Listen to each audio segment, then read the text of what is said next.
حضرت عمر کا بیٹا مصر گیا، وہاں سے کمائی کر کے لایا، تجارت کرنے گیا، لاکھوں کا مال۔ کون سا باپ ہے دنیا میں جس کا بیٹا باہر سے پیسے لے کے آئے تو ابا تفصیل پوچھے کہ بیٹا کہاں سے کمائے، کہاں سے لایا، کتنے ملے، کیوں آئے؟ کون سا باپ تفصیل پوچھتا ہے؟ ابا تو کہتا لا صحیح اور تعریفیں کرتا ہے، میرا بیٹا بڑی کمائی کرتا ہے۔ کبھی پوچھا ہے اس سے کہ ڈیوٹی صحیح دیتا ہے کہ نہیں؟ کبھی پوچھا ہے کہ تو ایمانداری کی روزی لاتا ہے کہ حرام کی کماتا ہے؟ یہ باپ کی ذمہ داری ہے، یہ اماں کی ذمہ داری ہے۔ پھر کہتا ہے بیماری کیسے آ گئی، پریشانی کیسے آ گئی؟ تو نے کبھی سوال کیا اپنی اولاد سے؟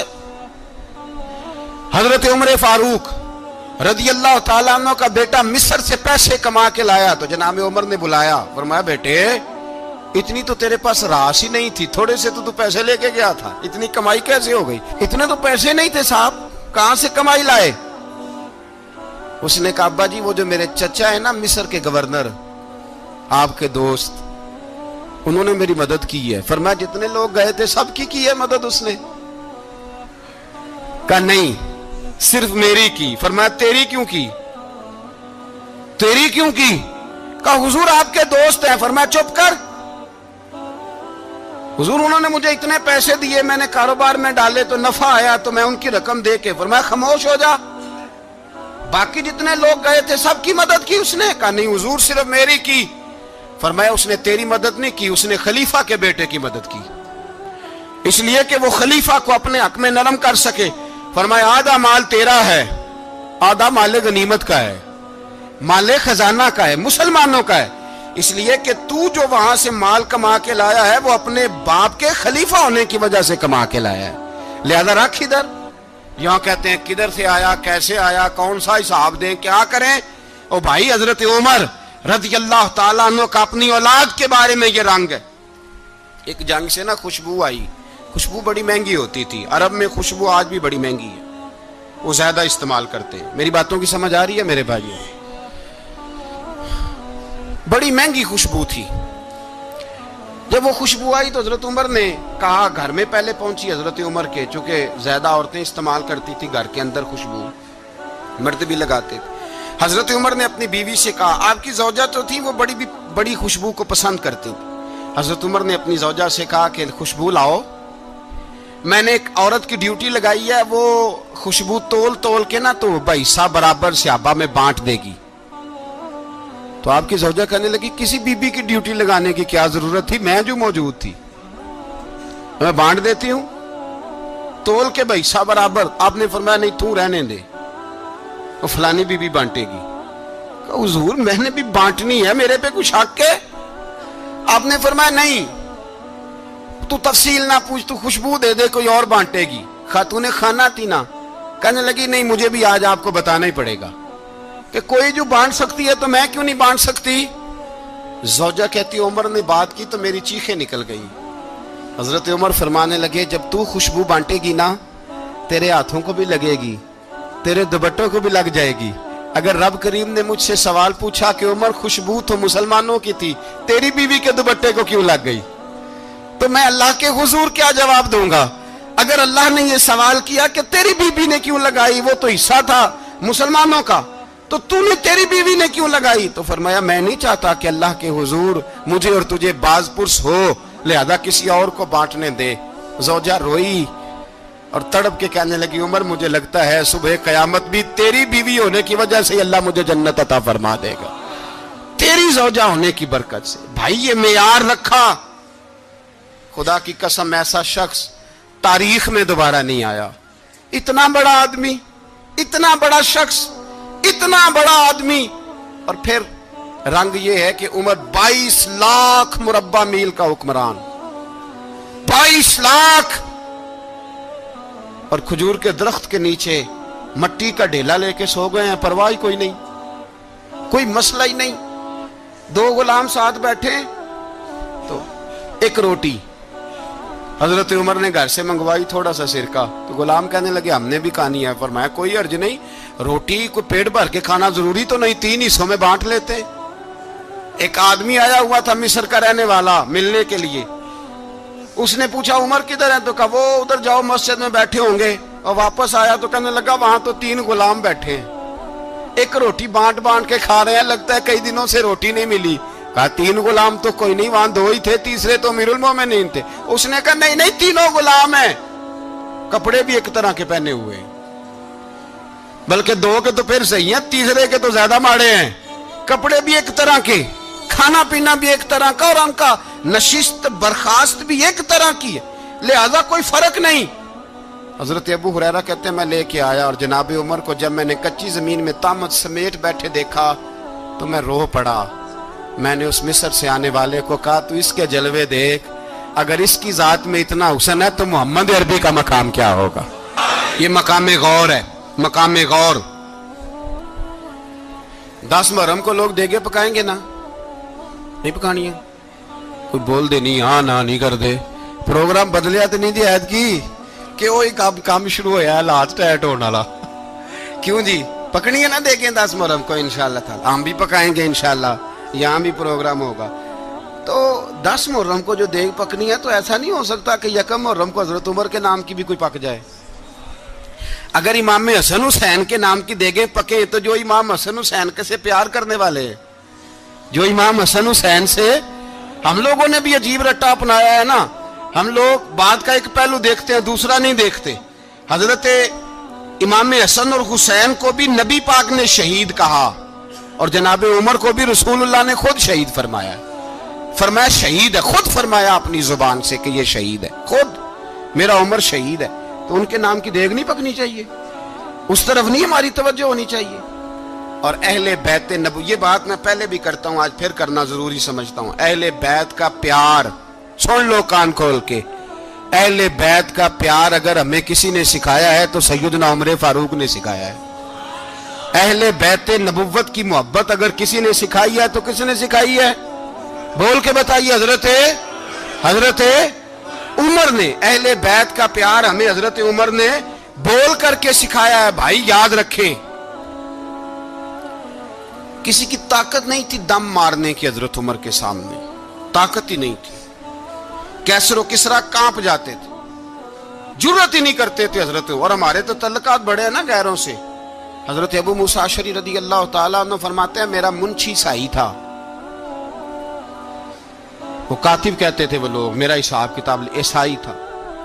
تو فرماتے ہیں ایک دن میں نے وہ سارا حساب کتاب لین دین کے حضرت عمر کو دکھائے تو فرمانے لگے جس نے لکھے ہیں اس کو بلاؤ. کہنے لگے وہ ضرور مسجد نہیں آ سکتا. کیوں نہیں آ سکتا؟ کہنے لگے وہ عیسائی ہے. کہتے ہیں حضرت عمر جلال میں آ گئے. آپ فرمانے لگے جنہیں رب دور کرتا ہے تم کیوں قریب کرتے ہو, جنہیں اللہ دور کرتا ہے. فرمایا تم غیروں کو اگر عہدے دو گے تو اپنوں کا کیا بنے گا, اگر تم غیروں کو عہدے دو گے تو اپنوں کا. یہ سوچ ہے جو آج برما کے مسلمانوں کے لیے بھی ضروری ہے. کہا اگر تم غیروں کو عہدے دو گے تو اپنوں کا. ہم نے غیروں کو عہدے دیے تو دیکھا نا اپنے کس طرح کاٹے جا رہے ہیں. غیروں کو جو عہدے دے دیے جرانے سارے غیروں سے, روز دعویٰ ہوتا ہے چین ہمارا سجن ہے, چین ہمارا دوست ہے. او بھائی دوست ہے تو اس سے کہو نا کہ برما تو تمہاری ایک چھوٹی سی ریاست ہے, چین کے بغیر تو وہ سانس بھی نہیں لے سکتا. اس کو کہو نا اس حکومت پہ دباؤ ڈالے. لیکن ہم لوگوں نے غیروں کو عہدے دیے تو اپنے پس گئے. حضرت عمر کہتے تھے ذمی کا ہم ادب کریں گے, ذمی کافر کا ہم, ایسا کافر جو مسلمان ریاست کو قبول کرے, بدامنی نہ پھیلائے. ایک آدمی کو آپ نے دیکھا آنکھوں سے نابینا ہے اور بھیک مانگ رہا ہے, تو حضرت عمر کو نظر آ گیا. فرمایا کون ہو؟ اس نے کہا میں یہودی ہوں. فرمایا بھیک کیوں مانگتے ہو؟ کہا جب تک تندرست تھا مسلمانوں کو جزیہ دیتا تھا, بوڑھا ہو گیا ہوں کیا کروں. حضرت عمر نے گھوڑے کی پشت پہ بٹھایا, کافر کو گھوڑے کی پشت پہ بٹھایا اور بٹھا کے مدینے لائے. حضرت علی شیر خدا وزیر خزانہ تھے. فرمایا علی اس کا وظیفہ جاری کرو. کہا یہ کون ہے؟ فرمایا یہ یہودی ہے لیکن یہ ہمیں جزیہ دیتا رہا, بوڑھا ہو گیا بیچارہ, بھیک مانگنے پہ مجبور ہے, ہماری حکومت کے اندر رہتا ہے, اس کا پورا وظیفہ جتنا خرچہ اتنا وظیفہ لگاؤ. حضرت علی کہتے ہیں میں وظیفہ لگا رہا تھا اور وہ میرے نبی کا کلمہ پڑھ رہا تھا, وہ رسول اللہ کا کلمہ پڑھ رہا تھا. یہ مزاج, یہ نہیں کہ کافر. حضرت عمر نے گورنروں کو خط لکھے تھے کہ زبردستی کسی کو مسلمان نہیں کرنا, جہاں ان کی عبادت گاہیں بنی ہو گرانی نہیں, کوئی مندر کوئی گرجا ضائع نہیں کرنا. اسلام سب کو جینے کا موقع دیتا ہے, پر بے ایمانوں ظالموں